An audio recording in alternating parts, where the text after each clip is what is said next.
Vanda dan rekan saya Surya di acara Ngopi Ngobrol Asik Topik Terkini.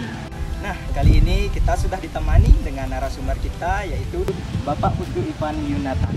Nah, beliau ini merupakan seorang pengusaha dan Ketua DPD APSI, yaitu Asosiasi Pengusaha Sampah Indonesia, Bali dan Nusra. Sebelum kita berbincang lebih jauh dengan Bapak Ivan, mari kita saksikan cuplikan kegiatan dari Pak Ivan. Ini tampak yang sangat menarik milik Denpasar. Tahukah apa ini? Sampah.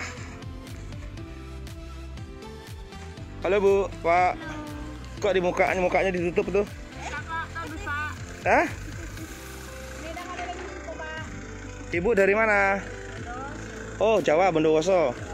Itu banyak laler gitu, baunya gini kok. Nggak apa-apa, Bu? Kesehatannya.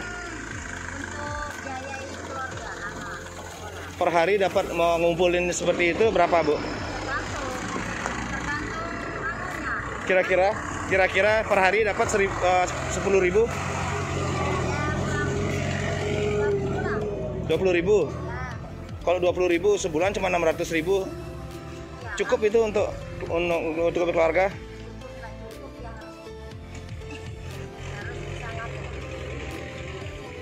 Mau gimana lagi? Uang kerjanya seperti ini. Oh, begitu. Ya. Ibu KTP mana? Oh, belum punya KTP Denpasar? Oh, kan saya sih baru. Oh, gitu. Ya. Bulan lagi, Pak. Kenapa nggak jualan, Bu? Kenapa ngambil sampah begini, Bu? Dan jualan nggak punya modal, Pak. Oh, begitu. Kalau nanti dikasih modal mau jualan? Ya mau lah kalau dikasih modal. Ya, kan saya nanya. Ya. Kalau nggak Karena- ada modal mana bisa? Ya, saya kasihan, Bu, karena artinya kan kembali lagi mestinya kan ibu-ibu jualan di pasar. Kalau ini kan urusan sampah ini ya bapak-bapaknya nih gitu. Iyalah, ya Bu, makasih Bu ya. Pemirsa, tadi kita sudah saksikan kegiatan Pak Ivan selama ini dan kita sekarang sudah bersama dengan beliau. Pak Ivan, gimana kabarnya? Baik, Baik. ya. Semoga selalu baik dan sehat selalu ya Pak Ivan.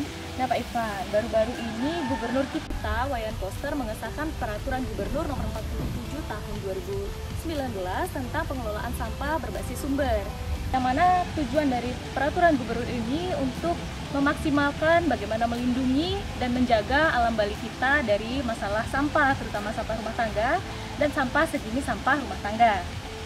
Nah, Pak Ivan, yang menjadi fokus kita semua ini kan persoalan sampah, Pak ya.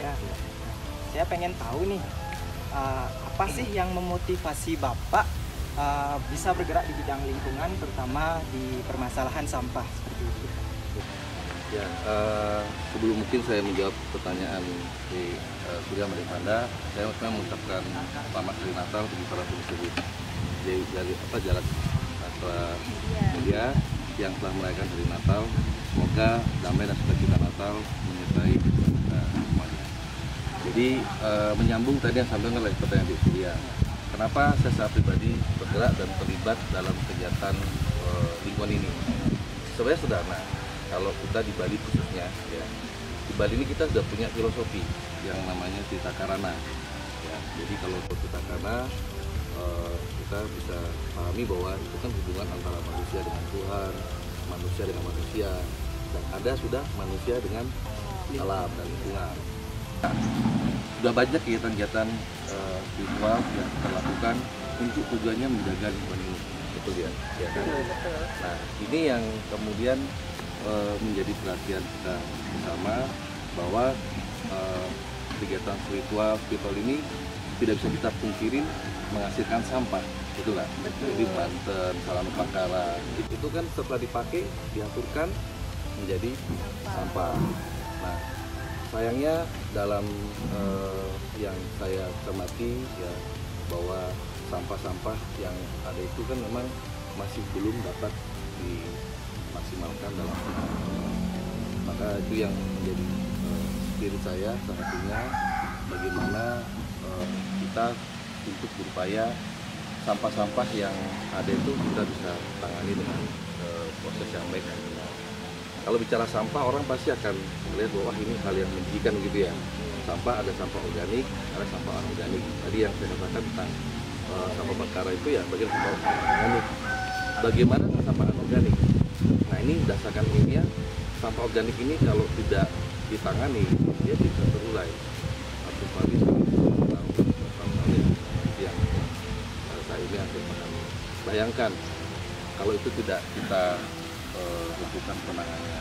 Nah, ini yang akhirnya membuat saya secara pribadi bergerak. Ya, kebetulan saya selaku masuk dalam suatu wadah namanya Asosiasi Pengusaha Sampah Indonesia, ini APSI, yang memang anggota kita itu sekitar 234 anggota yang tersebar di seluruh wilayah Indonesia. Kebetulan saya dipercaya sebagai ketua DPD bagi Putra dan BPT, yang mana anggota-anggota kami itu kegiatannya adalah bergerak di bidang persampahan, yang namanya Asosiasi Pengusaha Sampah Indonesia. Nah, luar biasa sekali Pak ya. Sebenarnya sudah banyak masyarakat yang mulai memperhatikan bagaimana mengelola, bagaimana memilah sampah itu sendiri. Tapi untuk orang yang konsisten melakukan kegiatan pengelolaan sampah ini masih sangat langka, dan salah satunya adalah termasuk Bapak Ivan. Ketika kita bicara tentang pengelolaan sampah, Pak Ivan, untuk mengelola sampah, mengajak masyarakat mengelola sampah, kita tentunya akan ada keinginan dari masyarakat, kecenderungan dari masyarakat untuk mendapatkan hasil dari sampah tersebut. Kenapa kita hanya kelola saja? Memangnya akan jadi apa? Apakah sampah ini bisa menjadi nilai ekonomis, Pak Ivan? Saya jawab bisa. Ya. Makanya kenapa dalam pelaksanaan penanganan sampah itu sebenarnya banyak sekali hal-hal yang mungkin tidak dipahami oleh banyak orang ya, bahwa sampah itu sesungguhnya memiliki nilai ekonomis asal kita mengelolanya dengan cara yang baik dan benar. Nah, tentunya sebelum itu diolah ada satu tahapan yang harus dilakukan, yaitu dengan cara melakukan proses pemilahan. Maka itu yang mendasari salah satunya dari Pergub 47 tahun 2019 yang telah dituangkan dalam peraturan gubernur, bagaimana peraturan itu disebutkan bahwa pengolahan berbasis sumber. Kenapa demikian? Kalau kita lakukan proses pemilahan itu dari awal ya sampai dilakukan, maka nilai ekonomi sangat makin bisa kita dapatkan. Tapi kalau kita tidak melakukan pemilahan, sampah yang tadi saya katakan ada jenis organik dan organik itu tercampur, tidak bisa dikelola ya, diolah ya. Karena apa? Karena itu tadi prinsipnya kalau sampah anorganik ini dia akan merupakan bahan baku dalam sebuah industri ya. Nah, kalau itu dia tidak dilakukan pemilahan, tentunya nantinya akan sulit. Tadi ada proses yang saya katakan tadi bahwa kalau itu tercampur dengan sampah organik, ya tentunya tidak bisa digunakan sebagai bahan baku industri. Ya, itu yang jadi sampah yang artinya terbuang ke TPA dan pada akhirnya menjadi beban bagi TPA, kira-kira begitu. Nah, seperti itu dah Pak. Ya. Nah, kan masalahnya sampah itu dulu hanya dikumpulkan, dibuang ke TPA. Nah, masalahnya di TPA ini sudah overload seperti itu Pak, tidak bisa menampung lagi. Nah, itu salah satu faktornya itu dari kita sendiri kan begitu Pak, dari perilaku masyarakat itu sendiri. Nah, bagaimana Bapak melihat persoalan seperti ini Pak? Ya, jadi begini, memang yang kunci utamanya adalah kesadaran masyarakat sendiri ya. Ya, penanganan sampah ini kita harus melibatkan dari berbagai pihak. Tidak bisa kita hanya mengandalkan pemerintah saja sebagai regulator untuk melakukan penanganan sampah. Berapapun anggaran yang dialokasikan, berapapun dana yang disiapkan, ya, tapi kalau tidak ada partisipasi dari pemerintah itu akan tuntas masalah sampah ini. Kalau prosesnya yang hanya cuma dari kumpul, angkut dan buang, itu bukan menyelesaikan masalah, tapi memindahkan masalah saja. Ya, prinsipnya tadi kan tidak boleh tercampur nih antara unsur yang organik dan yang anorganik, yang plastik ya, yang plastik. Maka dari itu agar sampah ini memiliki nilai ekonomis dan memiliki dampak yang positif, artinya bisa memiliki manfaat ya, maka tentunya ada proses pemilahan yang diawali dengan proses edukasi tentunya, ya, memberikan suatu pemahaman kepada masyarakat ya, itu apakah nanti melalui banjar atau melalui desa atau dengan koordinasi lagi dengan pihak-pihak terkait, itu nanti kan akan bisa dikomunikasikan secara serius. Nah, kami dari asosiasi, dari APSI mendorong sebenarnya bagaimana yang sudah dilakukan gubernur untuk proses pemilahan sampah itu dari sumber dengan pemilahan. Karena kalau kami dari yang bergerak di bidang pengusaha daur ulang ya, kalau sampah itu semakin bersih ya semakin tinggi nilainya gitu ya tadi. Jadi memang hal itu kami sangat mendorong, dan kami yang sudah kami lakukan adalah bagaimana kami melakukan pendampingan, edukasi kepada masyarakat atau komunitas-komunitas yang memang peduli terhadap sampah. Nah, bicara tentang pengelolaan dan kepedulian masyarakat terhadap sampah nih Pak. Belakangan ini banyak bank sampah bermunculan di banjar-banjar, di sekolah, di pasar, di segala macam lapisan lingkungan nih Pak. Yang mereka memang mengelola, memilah sampah dan memberikan hasil ekonomis kepada masyarakat. Tapi apakah bank sampah ini cukup efektif Pak? Dan apakah bisa memunculkan jiwa entrepreneur? Dan bagaimana tanggapan Bapak sebagai pengusaha melihat bank sampah ini Pak? Jadi begini, bank sampah ini adalah suatu konsep ya yang sangat luar biasa menurut saya. Nah, ini memang suatu ide yang kemudian diimplementasikan oleh pemerintah. Bagaimana tujuannya adalah mengurangi permasalahan sampah ini. Namanya bank sampah. Bank itu kan induk ada sebuah, kalau bank yang paling kita kenal kan ada suatu transaksi ya. Kalau di keuangan kan saya sebuah ada debit, ada kredit. Nah, di sampah ini pun demikian. Yang tadi saya katakan bahwa ada nilai ekonomisnya. Makanya untuk mewadahi, yaitulah dibentuk konsep bank sampah, di mana nanti pimpinan bank sampah disebut dengan direktur bank sampah, dan bank sampah itu memiliki pengurus. Nah, pengurusnya jumlahnya berapa itu disesuaikan dengan sesuai dengan kebutuhan dan kesepakatan. Karena biasanya bank sampah ini kan dibentuk di banjar ataupun di sekolah dan sebagainya. Konsepnya adalah bagaimana penanganan lingkungan. Nah, dengan melalui bank sampah ini, penanganan lingkungan ini akan memberikan suatu motivasi tersendiri karena ada nilai ekonominya, kan begitu. Sampah itu, terutama anorganik, plastik itu ada nilai ekonomisnya. Asalkan, kembali lagi, saya tegaskan sebagai bawahi bahwa dilakukan dengan proses pemilahan yang baik dan benar. Maka dari itu, bank-bank sampah ini cukup efektif menurut saya. Cukup efektif sekali. Satu, lingkungan bisa tertangani, ya kan. Yang kedua, bisa memberikan side effect yang lain, kegiatan perekonomian, karena kegiatan dari mulai sampah itu dihasilkan sampai buang sampah diulang itu ada suatu proses yang berputar yang namanya sirkular ekonomi. Jadi itu benar-benar bagian dari proses pemberdayaan masyarakat yang tujuannya awalnya untuk lingkungan, tapi juga bisa memberikan dampak kesejahteraan bagi yang memang benar-benar melakukannya. Banyak kok kalau kita cermati ya, para pemulung itu boleh katakan penghasilannya kalau dia ini ya serius banyak Pak ya. Lumayan ya. Lumayan. Karena kehidupan bermasyarakat sendiri itu juga memicu sampah, dan sampah itu akan bisa dihasilkan kembali menjadi uang. Betul kan. Namanya sampah selama masih ada keberadaan manusia, ya sampah itu tidak akan pernah habis ya. Sekarang bagaimana kita mensikapi sampah itu dengan penanganan yang proses yang baik. Nah, selama ini kan sudah ada bank sampah nih Pak. Ya. Nah, saya pengen tahu nih, apakah selama menjalankan bank sampahnya itu ada hambatan-hambatannya nggak? Tentu namanya sebuah kegiatan apapun itu pasti akan ada hambatan, ya kan? Hambatan itu kan pasti ada aja, karena memang sampah ini kan sesuatu yang ya kalau dilihat secara ekonomi nilainya mungkin kalau dibandingkan kegiatan yang lainnya atau yang lainnya mungkin tidak seberapa. Tapi kembali lagi bahwa ini pertama adalah kita orientasi lah bagaimana lingkungan ini tertangani dulu, ya kan? Betul. Tapi untuk tetap supaya kegiatan penanganan ini berjalan secara berkesinambungan atau sustainable, maka harus ada kegiatan ekonomi yang merangsang. Yang siapa tahu nanti ke depannya itu kegiatan ini menjadi suatu pilihan yang utama, kan gitu. Nah, kendalanya biasanya adalah dari masyarakat sudah melakukan proses pemilahan, kemudian membawa sampahnya ke bank sampah. Nah, itulah terjadi mungkin pihak yang bermitra atau bekerja sama dengan bank sampah ini tidak komit dalam melakukan penanganannya atau sampah nggak diambil. Nah, ini seperti yang terjadi di satu desa yang sempat kami dari APSI juga melakukan pendampingan. Sampahnya itu kurang lebih ada sekitar 1 ton ya, 1 ton tidak kurang lebih ya.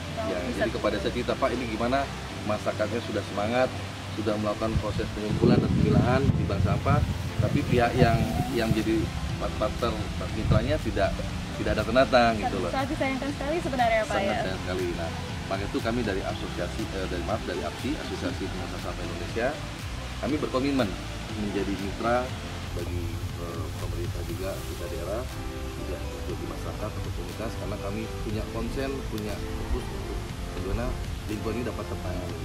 Ya, dan kami juga ingin dalam kegiatan ini ada dampak ekonomi yang bagi masyarakat yang bergerak di bidang ini, bidang hal ini itu dapat dirasakan dampaknya.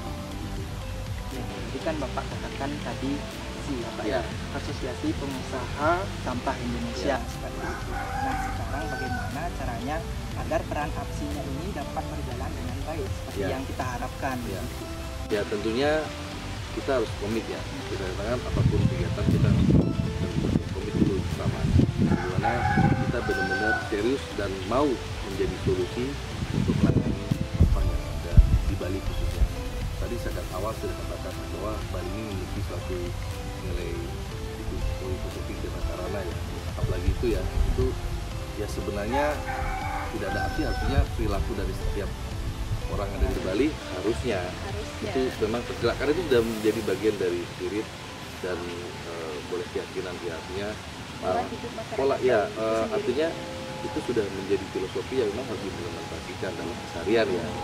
Cuma mungkin saja kesadaran ini muncul karena mungkin belum paham, belum mengerti, maka itu kami dalam hal ini konteksnya adalah bagaimana melakukan pendampingan dan edukasi dan tentunya benar komit untuk menjadi bagian dari solusi tersebut supaya tidak nantinya apa yang sudah diinginkan oleh masyarakat, yang sudah menjadi semangat masyarakat itu akan sia-sia kalau seandainya tidak ada yang memang benar-benar komit untuk melakukan penanganannya atau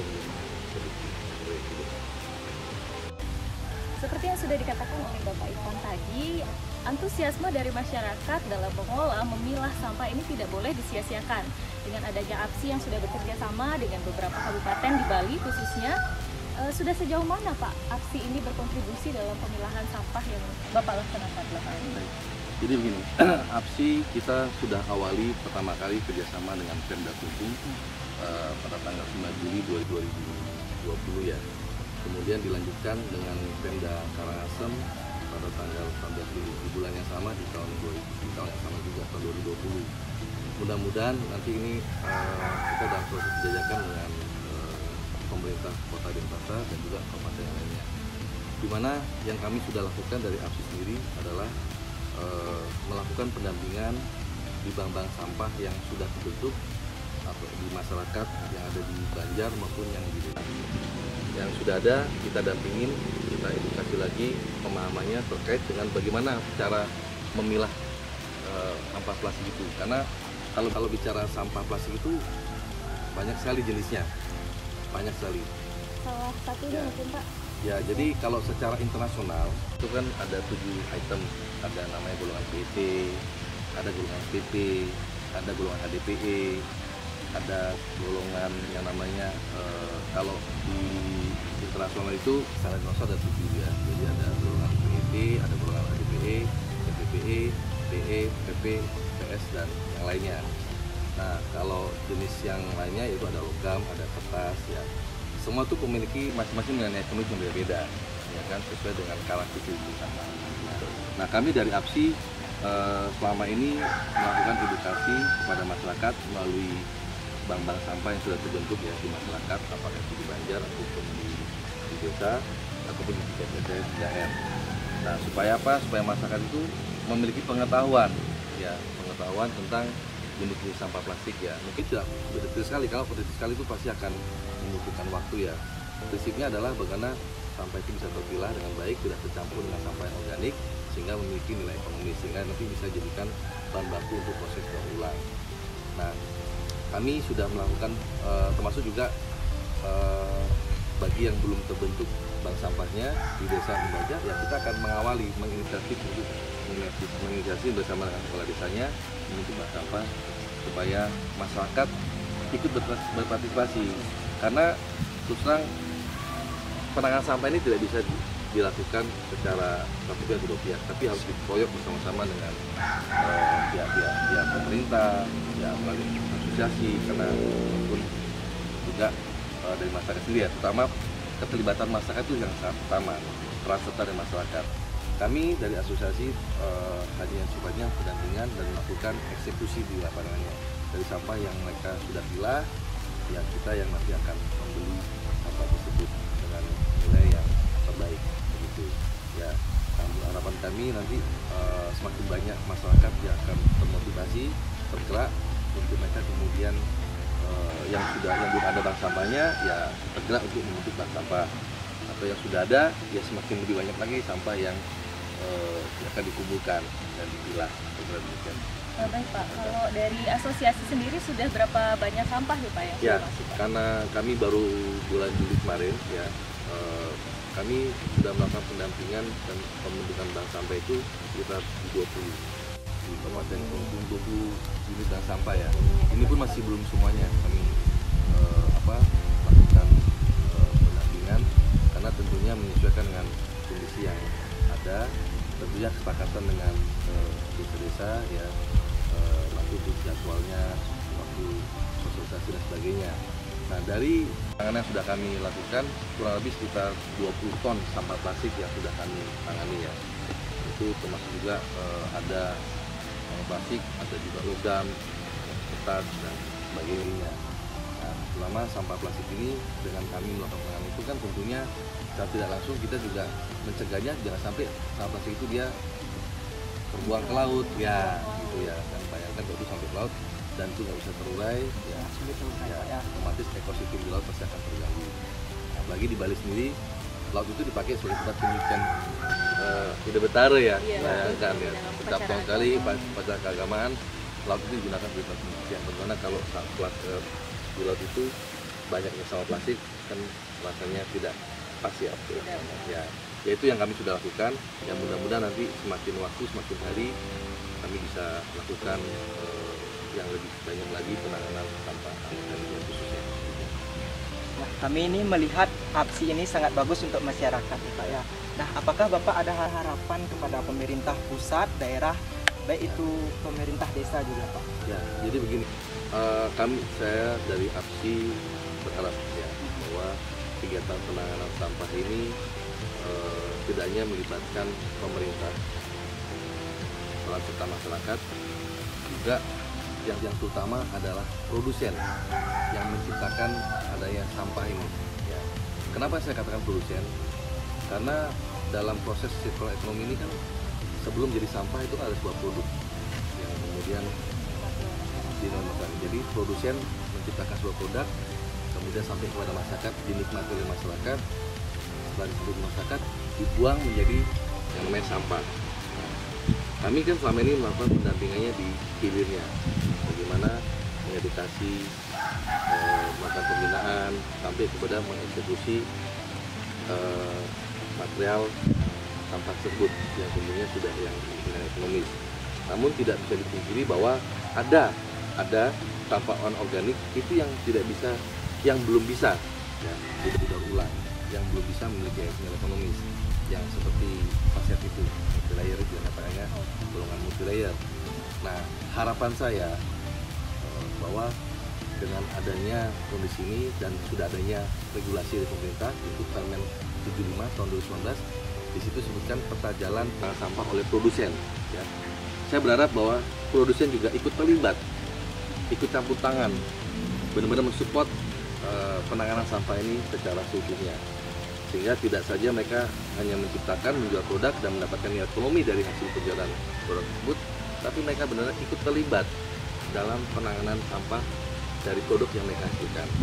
Pemerintah sudah buat regulasinya, kami dari asosiasi siap melakukan pendampingannya di lapangan, dan masyarakat juga dengan adanya edukasi tentang konsumsi ini sudah punya semangat ya untuk membuka sampahnya. Tentunya produsen ini yang sepertinya belum terlihat secara maksimal. Mudah-mudahan kedepannya bahwa nanti karena permen ini sudah ada, implementasinya akan lebih optimal lagi, sehingga ini dilakukan secara menyeluruh ya, semua stakeholder ini, saya yakin target pengurangan sampah, karena Indonesia sendiri punya target melalui Kementerian Lingkungan Hidup tahun 2025 pengurangan sampah plastik ya. Mudah-mudahan bisa tercapai.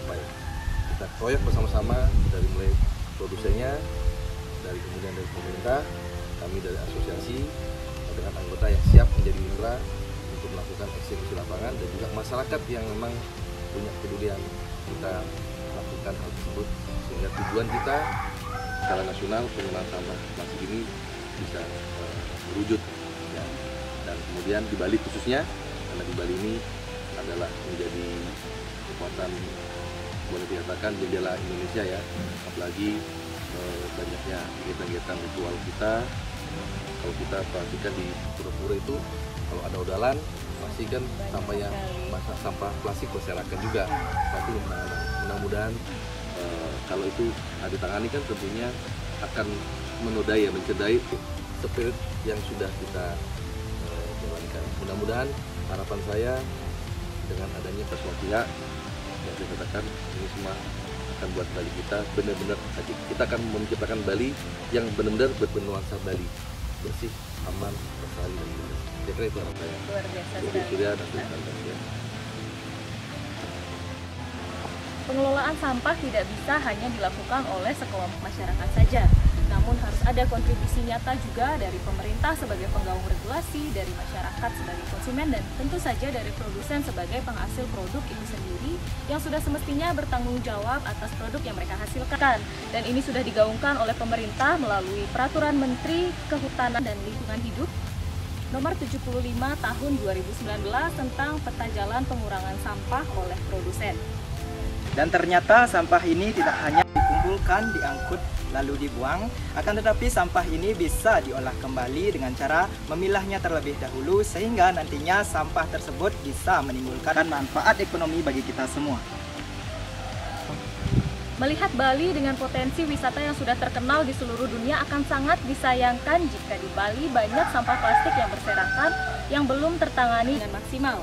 Dengan adanya kontribusi dari segala pihak, sebagai salah satu contohnya adalah sosok menginspirasi hari ini, Bapak Ivan, dari Ketua DPD APSI Bali Musra, akan sangat membantu sekali masyarakat Bali, khususnya dalam mengelola sampah plastik, agar kita dapat hidup di lingkungan yang baik, lingkungan Bali yang benar-benar Bali, seperti Bali yang benar-benar bernuansa Bali, yaitu bersih, aman, lestari, dan indah. Nah, Pak Ivan, sudah tidak terasa kita sudah berada di penghujung acara. Untuk Pak Ivan, terima kasih atas bincang-bincangnya hari ini, tentunya sangat menginspirasi bagi kita semua. Nah, jangan lupa nonton Ngopi di episode selanjutnya. Terima kasih.